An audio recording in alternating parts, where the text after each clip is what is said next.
This video is brought to you by Pandawill.com. Pandawill sells thousands of electronics directly from China, including the JIAYU S3. Please be sure to check them out using the links in the video description. The JIAYU S3 is JIAYU's first flagship smartphone for early 2015, packing some of the best specifications for just under $200. It definitely looks good on paper, but how does the S3 fare in normal day-to-day use? This is my full review of the JIAYU S3. The JIAYU S3 is available in two different variants, one with 2GB of RAM and another with 3GB of RAM. Both of these variants are only sold in black, although a silicone case is included in the box. There's really not a whole lot to say about the design. The rear cover is made completely of matte plastic, which does a nice job at resisting both fingerprints and scratches. You can remove the cover fairly easily to access the battery, dual SIM card slots, and a microSD card slot. The phone does have a subtle curve, but still retains the side edges that make the device easier to grip. It reminds me a lot of the Asus Zenfone 5, although the plastic doesn't feel as nice in the hand. It does weigh in at 160 grams and it is 8.9 millimeters thick. I would say that the S3 feels solid in the hand. It's not uncomfortable, but you definitely won't forget whether or not it's in your pocket. Taking a closer look at the phone, you'll see a 13 megapixel Sony camera with dual flash at the top and the JIAYU logo near the bottom. Below the JIAYU logo lies a speaker grill for the device's stereo speakers. The micro USB port is on the bottom left next to the primary microphone. The secondary noise cancelling microphone is on the top right next to the headphone jack. The power and volume buttons are on the right side of the phone, both of which are positioned well for one-handed use. However, these buttons lack responsiveness and feel unsatisfying. You really have to push the buttons to get a response from the phone, which can be annoying, especially when you're trying to adjust the volume or quickly lock the phone. Fortunately, it does support double tap to wake in addition to a few other gestures which launch specific apps. Taking a look at the front of the S3, you'll find a 5 megapixel Samsung front-facing camera on the top and 3 capacitive keys on the bottom. These 3 buttons are illuminated, but it's so subtle that you probably won't notice the illumination unless you're in a dark environment. That's actually okay though, since the outlines of each button are present without illumination. There's also a notification LED at the top left of the device, which flashes a very bright green for missed calls and notifications. Overall, the design is admittedly pretty basic. There really isn't anything unique about it. It's made completely of plastic, it's only available in black, and just kind of looks plain out boring.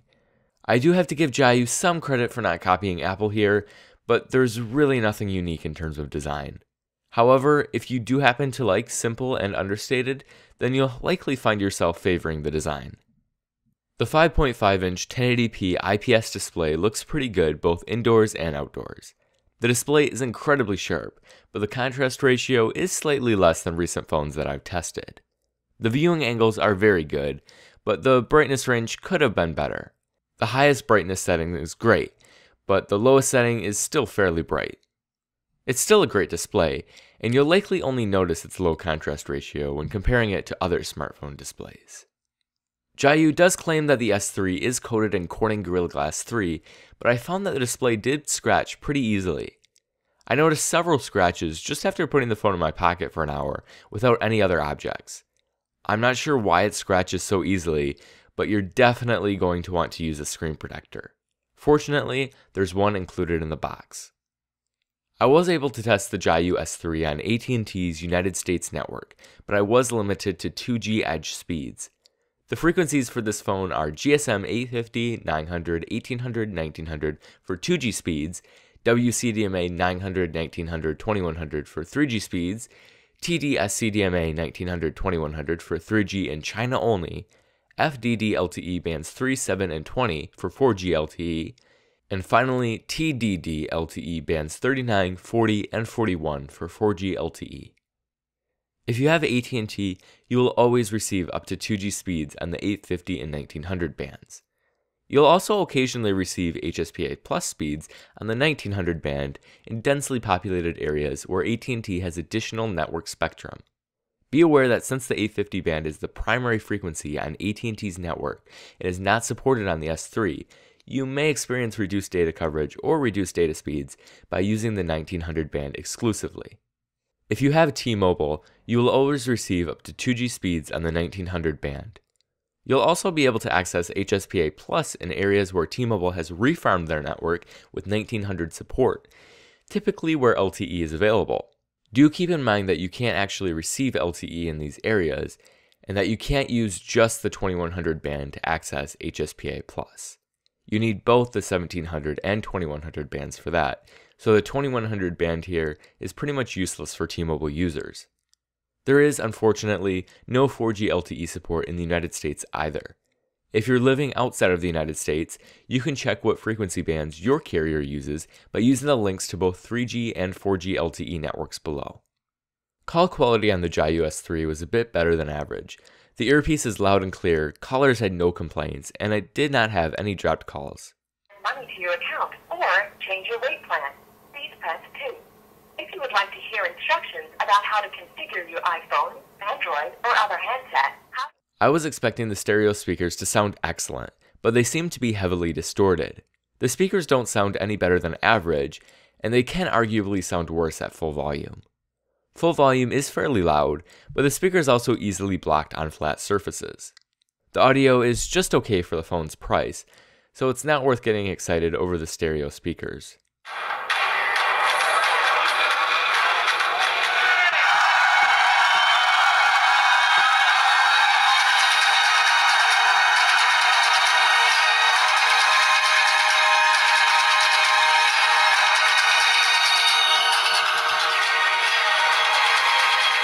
The 13-megapixel Sony IMX214 rear camera with an f2.0 aperture was pretty hit or miss. Some of the images it took were blurry and out of focus, but others were fairly good. Low-light shots did lack sharpness, which is kind of to be expected. Video recording is definitely its weak point. Here's a 1080p sample clip.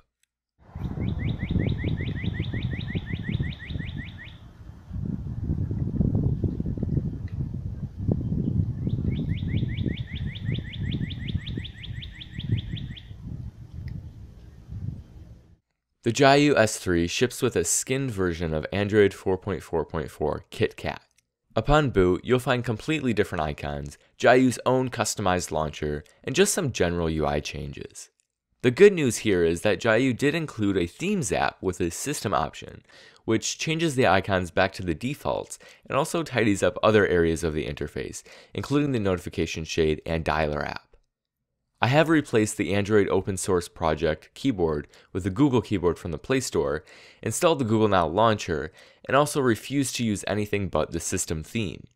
My experience has been pretty good with the software, however, there are a few things that I wanted to note. First of all, JIAYU replaced the unlock logo on the lock screen with their own logo, which just seems to be very poor branding. Secondly, the notification shade doesn't allow me to swipe right to dismiss notifications. You have to swipe left. Swiping right literally does nothing for dismissal. Finally, the toggles on the notification shade use the ugly hollow blue, which should have been replaced with white as of Android 4.4. Aside from those few complaints, the software is actually pretty good. I was especially thankful that JIAYU included a super user root toggle in the security settings, which allows users to root the device without the trouble of doing it manually.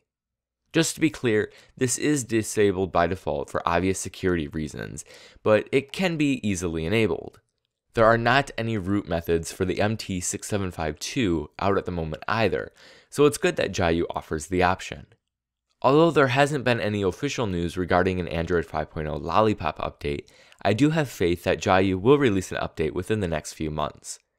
JIAYU has been pretty good at keeping their devices up to date with the latest software and bug fixes in the past, so I have about 80% confidence that the device will get a Lollipop update. After all, the JIAYU G4S that I reviewed last summer was one of the few MT6592 phones to receive the KitKat update. JIAYU is a very respectable brand and has actually released an over-the-air update to fix some initial bugs. Powered by the MediaTek MT6752 octa-core Cortex-A53 64-bit processor clocked at 1.7 GHz, the S3 is a very powerful phone. The benchmark scores are also pretty good, scoring at 39,890 in Antutu and 805 single-core, 3,888 multi-core in Geekbench. As I stated earlier, there are two variants, one with 2 GB of RAM and another with 3 GB of RAM. I have the 2GB model, which was enough during my testing, but you may want to consider getting the 3GB model if you do plan on owning the device for more than a year or so, since applications are becoming more resource intensive by the day. It does include the Mali T760 MP2 GPU, which provides excellent gaming performance. Games like Asphalt 8 played well even on high settings, and all games loaded pretty quickly.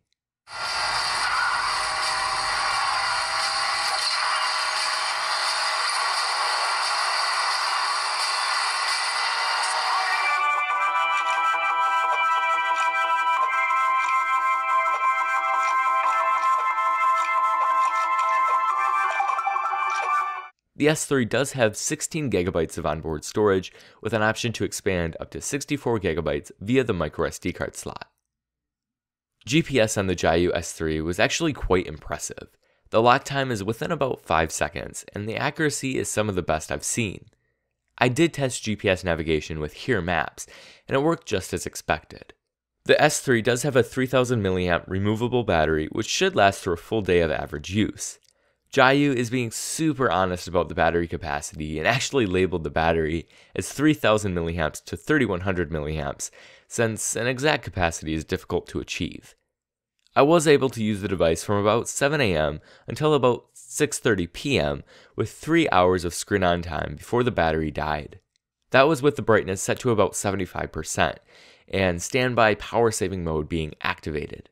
I did test it over Edge, so if you're getting 3G or LTE, you likely won't reach these estimates. It should last for more than 12 hours with average use though, and you should get close to that with heavy use if you dial down the brightness. If you purchase the JIAYU S3 from Pandawill, you will receive JIAYU documentation, a Pandawill quick start guide, a silicone case, a screen protector, a micro USB cable, and a US AC adapter. The JIAYU S3 is a great choice for some users, but I honestly wouldn't use it as a daily driver. On the upside, the phone is incredibly powerful, has a mostly stock software experience, and offers expandable storage. However, the design is very plain, the camera can be hit or miss, and the audio output quality is just disappointing.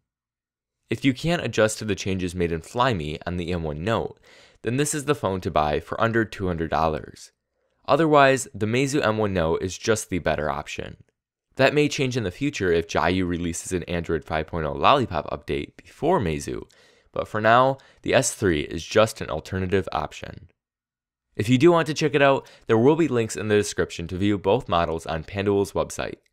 Please make sure to give this video a thumbs up if you enjoyed it, and also leave me a comment below letting me know your thoughts on the JIAYU S3. That is going to be all for this video. Thank you for watching, and please be sure to subscribe.